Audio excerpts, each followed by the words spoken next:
Hey guys, Zach here, and welcome to the 34th lesson of this RTS tutorial series. In this lesson, we'll be setting it up so that our buildings construct over time. So we'll be combining our constructions and game time. In the next lesson, we'll set up our HUD so that we can see what units are in the building working on the construction. And then the lesson after that, we will set it up so that we will send our units into the building to start the construction. That said, fire up your editor and let's get started.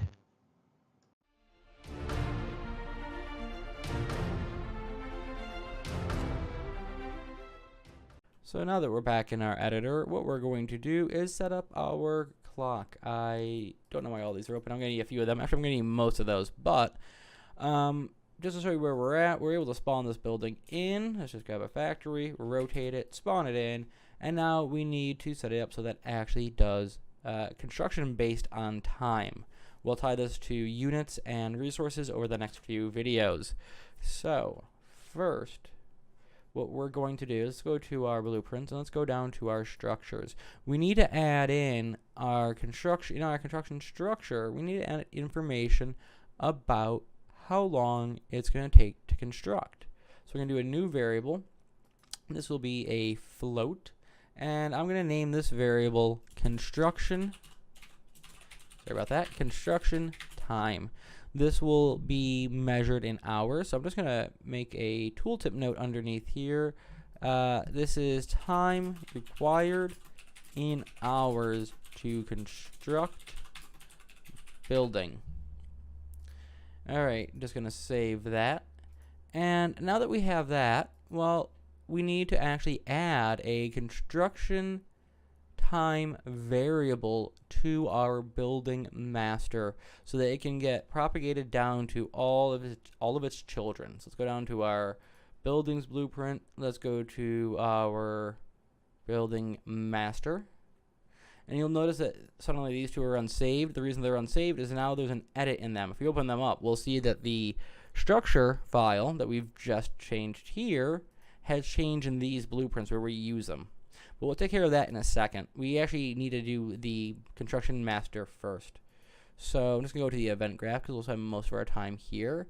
And I'm going to create a new variable.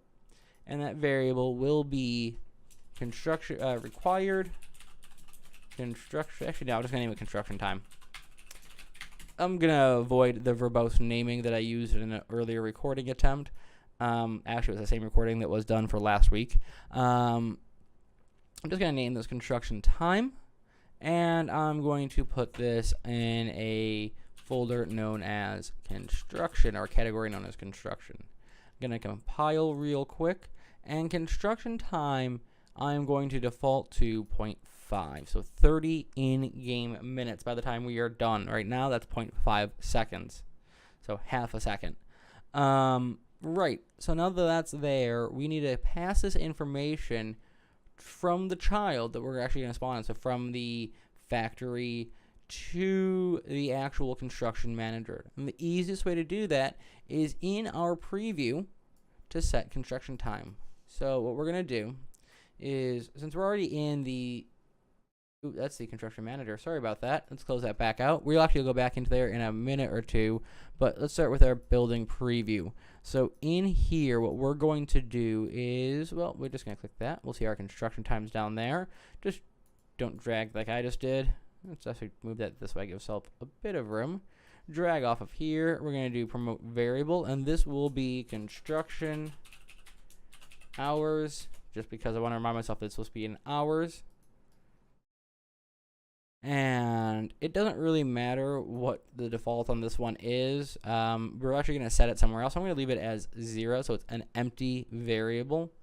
And now we're actually going to set this variable in this blueprint, or at least pass the information from the child back to the master, or the parent.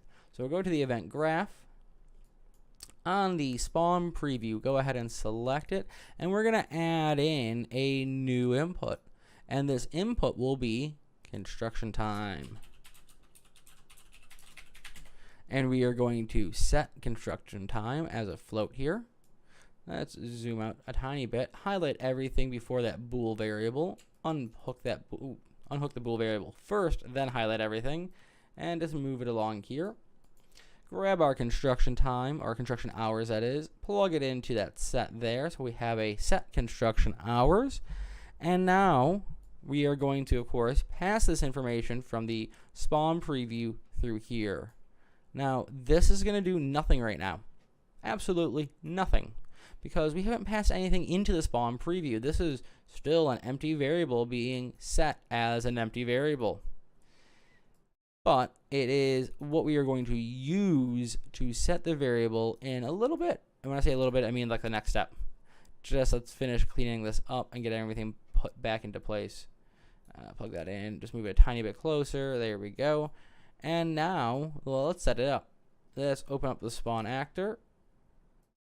Sorry, not the spawn actor. Let's drag off this pin here. Now, I will say there's no way to make this pretty, unfortunately. Actually, you know what? I say that there is. I'm going to just clean this up a tiny bit before we move. Actually, let's clean this up a tiny bit first. Otherwise, it's going to be a bit hard to do. We're going to move that there. I'm just going to highlight this, and I'm going to move those. Actually, sorry. Undo that. Highlight all of that. Highlight this reroute pin. Sorry for my dog in the background. Move that over there, and just drag that there. And there we go. Okay, that's going to be a little bit neater than what I currently have in my test file, actually. Or much neater. Going to drag that there. And off of this, I'm going to drag out, and I'm going to type in construction time. And we want to get construction time. So now we are going into the child that we're spawning from the building master class. So if it's a factory, the factory is going to have the construction time in it now. We are now getting that information. We are taking that information and we are passing it by plugging it into here. Sorry about that. We're passing that to the spawn preview. And the spawn preview is then setting its construction time. It is then when we ask it to set the structure, when we left click, passing that information into the structure. That structure then, if you remember from last week, goes into our player controller through the set constructions, what we call it, and we pass it, through to our construction manager via this little pathway here. So that passes the time through. And if we go and take a look, let's open up the factory, and you notice every single one of these now has this "it's not been saved" thing. It's because we've updated them by adding that construction time in. There, we have construction time right there. So let's set this to 1 hour, or to 1. It's not even set to an hour yet. Set it to 1. Let's go to our military, and actually, no, let's do the barracks. Let's set the barracks. Let's do the barracks at 0.5. Actually, no, 0.25. So it is 15 minutes. So a quarter of an hour, 15 minutes. There we go. Close those two out. We don't really need to take a look at them. Let's quickly save everything just so we can get rid of all those little markers. And we've passed that information on, but if we hit play right now and spawn it on, it's not going to do anything. It doesn't know what these numbers are or what to do with them. So let's go back to our building master. And I said we're going to spend a lot of time in here. Well, we need to, pass the information into here and do something with it. And we're going to use the construction master as well. So let's just get the construction master ready for what we need it for. And we're just going to have things coming off the back of this. So, in our building master, the first thing I want to do is I want to get a begin play. So we'll do begin play. And I want to zoom in so I can see what I'm doing. Sorry about that. Didn't realize how far I was zoomed out. And we're going to just drag off here. We're going to get a sequence. And this first little bit is going to look fairly similar. We've done it plenty of times. Going to be a bit lazy about it. I'm not going to make the file like I normally do by making the macro first. Instead, I'm going to simply right-click and do get game state. From get game state, I'm going to do cast to RTS game state. I'm going to right click and I'm going to convert this to a pure cast. And from here I am going to promote to variable, and this will be my game state reference. Oh, sorry, I already have a game state reference. I said I tried to record this earlier. I'm just going to go ahead and delete the old one because, yeah, why not? They're the same thing. It doesn't really matter. Game state ref. There we go. And I'm going to raise it up there. And this will go into my reference folder, just like the other one did. Plug that into there. And because we might need to call other references up later, we're going to collapse this macro, or collapse this to macro. And this will be, as usual, reference casts. There we go. Just going to put that there. And next, what we need another pin. And this first pin will take care of our time, on our game time. We're not going to worry about anything right there right now. We're going to just take care of this one so we don't forget what this is for. We're going to put a reroute node in. And on this reroute node, I'm just going to add a comment that this is for HUD when HUD is made. So we'll come back to this, I think, next week, because we need to do the HUD before we can do the unit stuff. And we will set this up. We'll take care of this pin in just a moment. We need to set up a couple of things first. First thing, I'm going to create a new variable, and this will be is under construction. And this variable is under construction is a bool, so it will go into my bool folder. And I'm going to call this variable up now, and I'll explain what we're doing with it in just 1 second. So this is a custom event that's going to trigger off everything else in here. Actually, it's not going to trigger it. It's going to allow everything else to happen because it's activating that bool variable we just made. And that is going to be on spawn. On spawn has one thing coming off of it, and I forgot to set this to bool. And it's this bool variable here. We are setting this bool to true. So I'm going to pile and save real quick. I want the default as false. The second thing I'm going to do is do a custom event, and this is going to be for that pin up there that we left, and that is going to be something that should be very familiar. We use this in our day and night cycle, and we use this in our resources, and that is get game speed. So plug that into there, or move that there, add a input, and that input will be our game speed, which is a float. And from this float, we are going to drag off, and we are going to create a new variable, promote a variable, and that will be game speed. This should seem very familiar. As I said, if you don't remember this from earlier, go ahead and take a look at the second video or third video in the day and night cycle, and look at the video where we combined the game time and resources together to get them to respawn at certain rates. We use the same setup. So based on that, before we even do the first pin, I want you to go ahead and pause the video and try to, without looking too much at it, replicate what we've done previously. Alright, so hopefully you tried that. If not, let's just go ahead and move through this. We're going to grab the game state reference, and we are going to bind event to game speed control. Going to move that there, plug that into there, and put a nice little reroute in. Actually, put a reroute in here as well, just so it's neater. I love how my test file used to be neater, and now it's actually the more cluttered of all the files for this. Mostly because I actually am testing things in there now instead of doing things that I know work. Alright, put that there. Now, I could just drag this all the way down here, and that's really messy. I hate that. I hate when people do that, but that's an option. It works. We all have our personal preferences. I'm going to do create event, and on this create event, I'm just going to set it to that get game speed. If this isn't showing up, the get game speed, compile. You'll get an error here, but then it should show up. Alright, so that only kind of updates the game speed. We need our initial game speed, or if someone doesn't ever hit that game speed clock for some reason, and then goes to build a building, it's not going to have anything until they've updated the clock. Sorry, I got distracted by my dog sneezing in the background. And I'm going to get a reference to my game state again. I'm going to get it. I'm going to drag off of here. And if you remember, we have a function that passes our game state called get game state.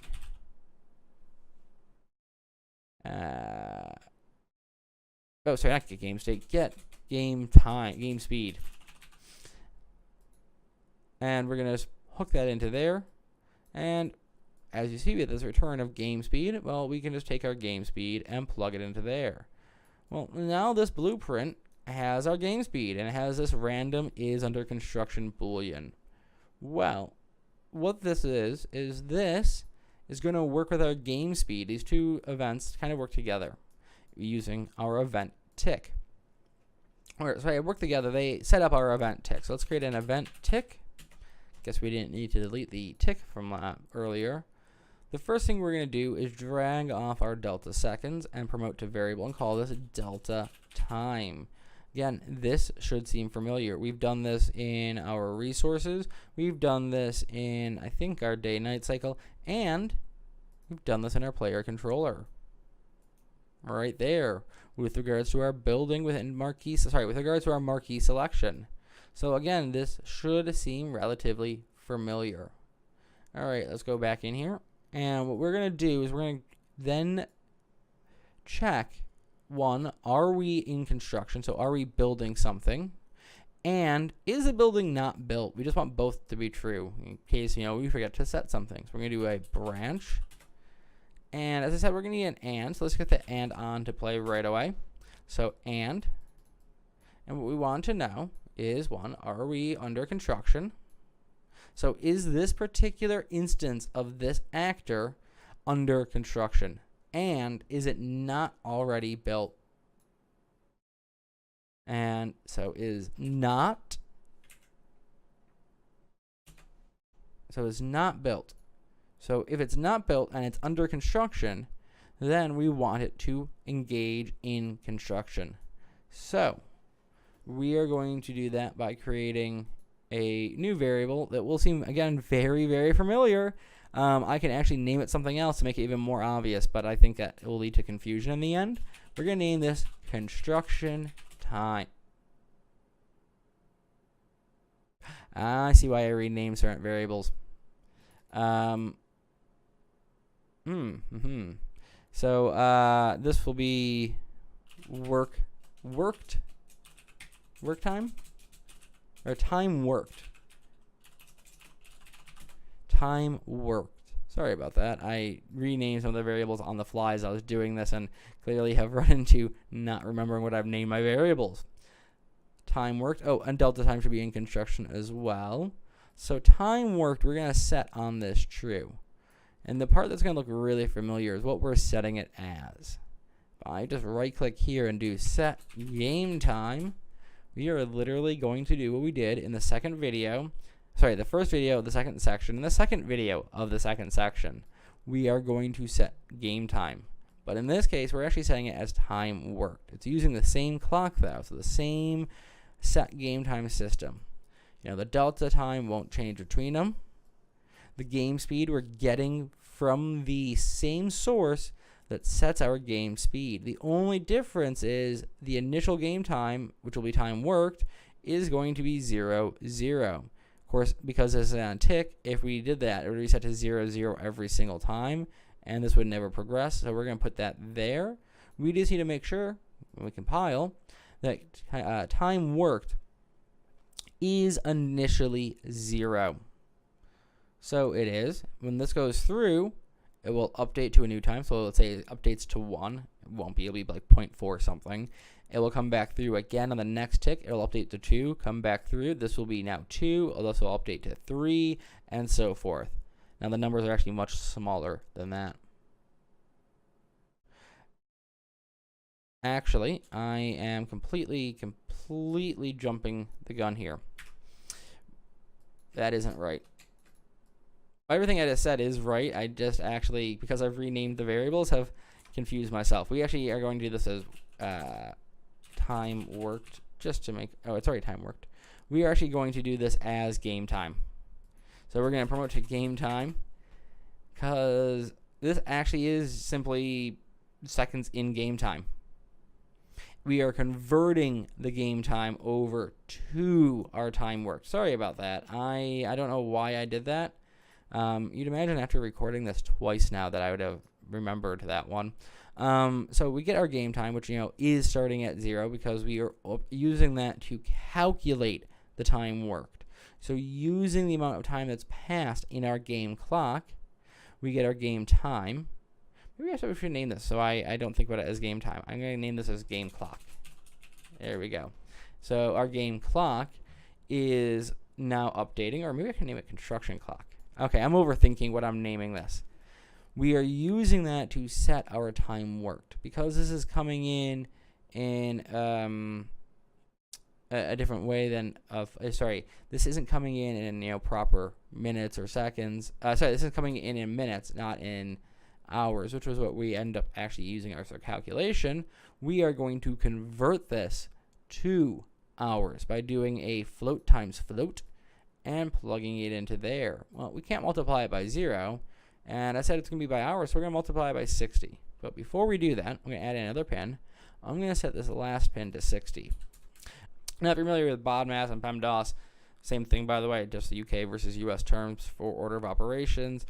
And basic arithmetic, you'll know that right now this will always equal 0 because of that 0 there. I'm just going to set that to 1 for now and drag off of there and promote to variable.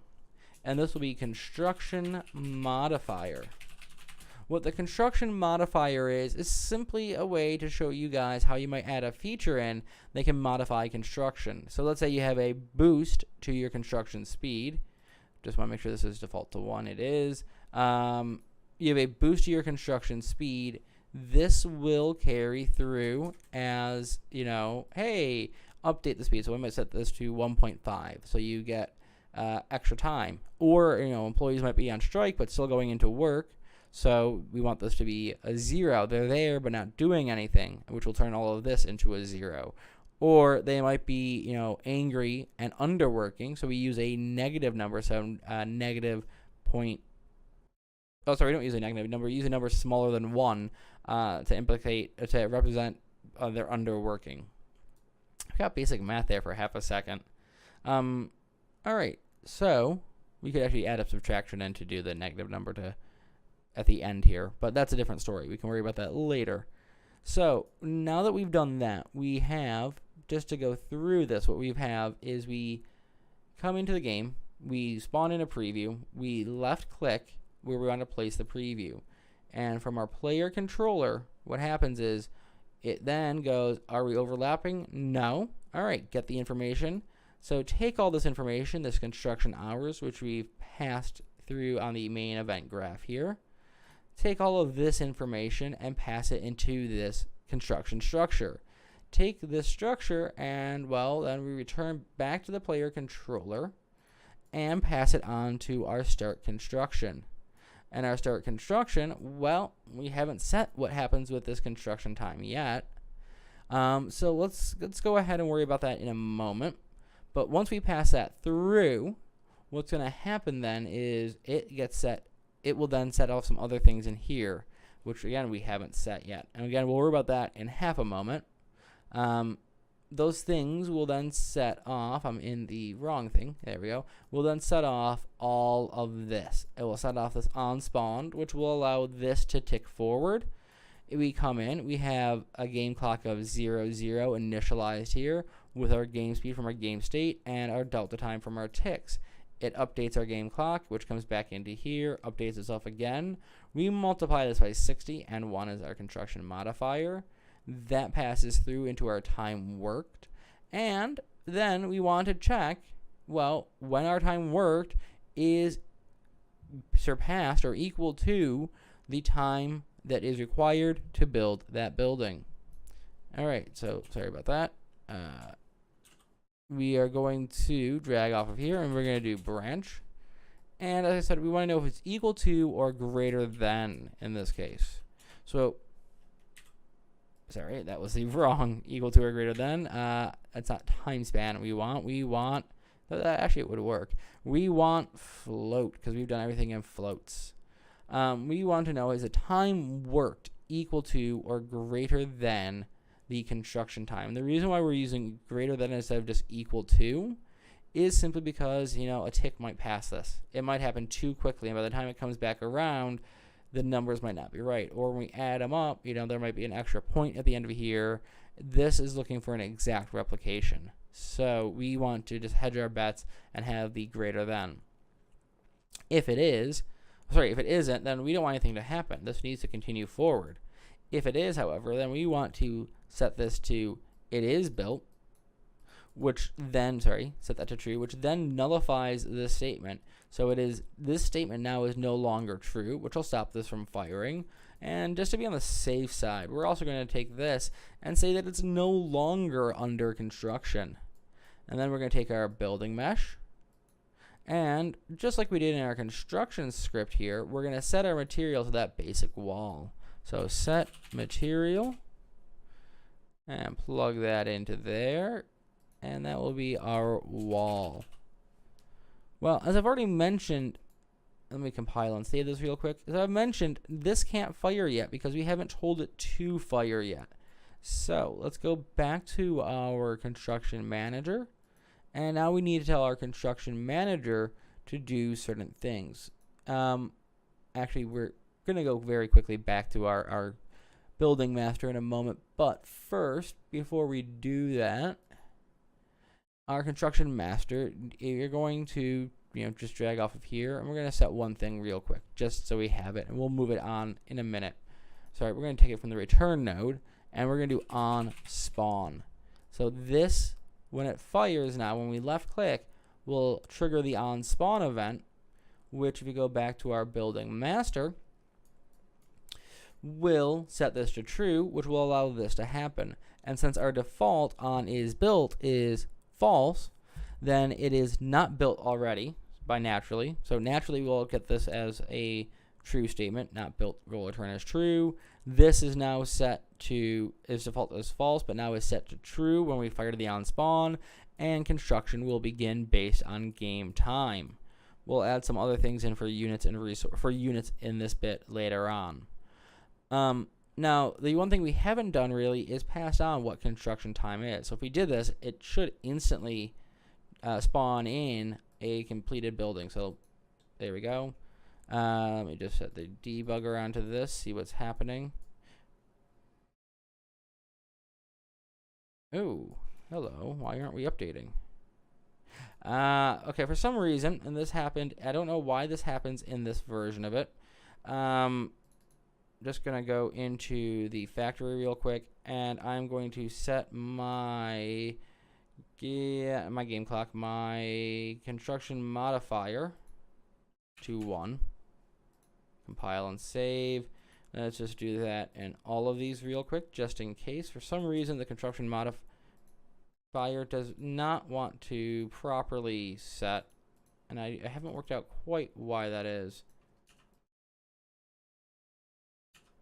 Set that to 1, compile and save, and we'll do the same in here. I love how some of them know it should be 1 and some of them are confused as to why we're changing it to 1. Alright, if we hit play now and put it in, we are getting the default, we are getting the default times in our building master. So we just open that up.